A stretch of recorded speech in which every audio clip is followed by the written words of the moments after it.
जय जगन्नाथ राधे श्रीकृष्ण। पुण्यर मास कार्तिक मासरे सोमवार दिन निहाती भावरे महादेवंकर अतिरु अत्याधिक शक्तिशाली मंत्र को केवल आपण माने 21 थर श्रवण करिवार अछि।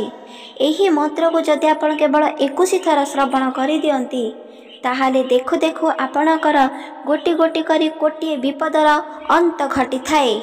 आपणकर सबु किछि मनस्कामना अत्यंत शीघ्र पूर्ण होइजिब। मने रखंतु एही शक्तिशाली मंत्र को माँ पार्वती माँ मध्य जप करिथिले। सेथिपाई त महादेव देवदेव महादेव माता पार्वती माँ को प्राप्त होइथिले आउ विवाह मध्य करिथिले। सेही कारणरू प्रत्येक भक्त महादेवंकर एही मंत्र को श्रवण करिबा द्वारा निज कर्णरे सुनिबा द्वारा देखु देखु सबु किछि विपदर अंत घटी थाए। हाथ छड़ा करंतु नाही एही महा मंत्र को। सेथिपाई मने रखंतु आपणक शत्रु जेते मध्य विजय प्राप्त करिथाउ ना काहेकि एही मंत्र जदि आपण श्रवण करि दियंती आउ सेही शत्रुकर नाम को सर्वशेष रे जदि नाम धरि दियंती ताहाले मने रखंतु सेही दिन ठारू सेही शत्रु सदा सर्वदा विजय नुह बरम परास्त घटिब। तार बहुत अमंगल हेब आउ आपणकर सर्वस्व मनस्कामना पूर्ण होइजिब। गोटी गोटी करी कोटिए मनस्कामना पूर्ण हेब आपणकर जेते मध्य विपद थाउ ना काहेकि क्षणकरे सबु किछि विपद जଳି पोड़ीजिब। सेथिपाई एहाकु आपण मने रखंतु आपणक भुवन को जदि जे कोनोसी व्यक्ति कूपदृष्टि पकाइछंती किंबा अमंगल चिंता करंती ताहाले एही कूपदृष्टि अमंगला किंबा जादू करथांतु ना काहेकि सबु किछि ओलटि जीव आउ तांकु ही प्राप्त होई परिबो। सेथिपाई एही महामंत्र को केबे भी हाथ छड़ा करंतु नाही। भाग्य थिले प्रत्येक व्यक्ति एही महादेवंकर सुंदर मंत्र को श्रवण करि परिबे। तांकर गोटी गोटी करी सबु किछि मनस्कामना मध्य पूर्ण होई परिबो। एहाकु केबे भी हाथ छड़ा करंतु नाही। केवल 21 थर संपूर्ण भावरे श्रवण करिवार अछि प्रथमरु शेष पर्यंत। ताहाले जाई आपणकर सबु किछि मंगल हेबो। जहा इच्छा करिब तुरंत आपणकर इच्छा पूर्ण होइजिब। एहा सत्य अटे। चलंतु जानिबा माँ पार्वती माँ सेही मंत्र को जप करी महादेव को प्राप्त करिथिले आउ एकथा मध्य कहिथिले जे कोनोसी व्यक्ति एही मंत्र को श्रवण करिब श्रद्धारे सहित भक्तिरे सहित संपूर्ण भावरे ताहाले तार गोटी गोटी करी कोटिए मनस्कामना पूर्ण हेब। सबु किछि पापर अंत घटिब। सबु किछि विपद क्षय हेब। सबु किछि पाप नष्ट घटिब। सेथिपाई हाथ छड़ा बिल्कुल मध्य करंतु नाही।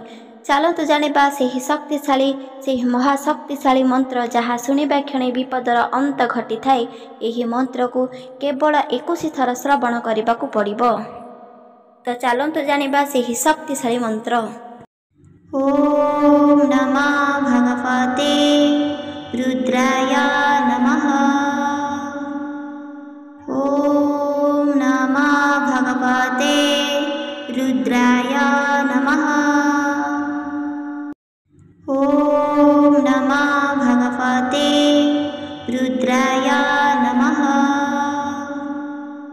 ओम नमः भगवते रुद्राय नमः।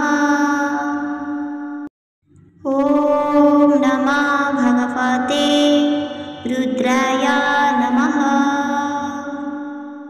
ओम नमः भगवते रुद्राय नमः। ओम नमः भगवते रुद्राय नमः। ओम नमः भगवते रुद्राय नमः। ओम नमः भगवते रुद्राय नमः। ओम नमः भगवते रुद्राय नमः। ओम नमः भगवते रुद्राय नमः। ओम नमः भगवते रुद्राय नमः। ओम नमः भगवते रुद्राय नमः। ओम नमः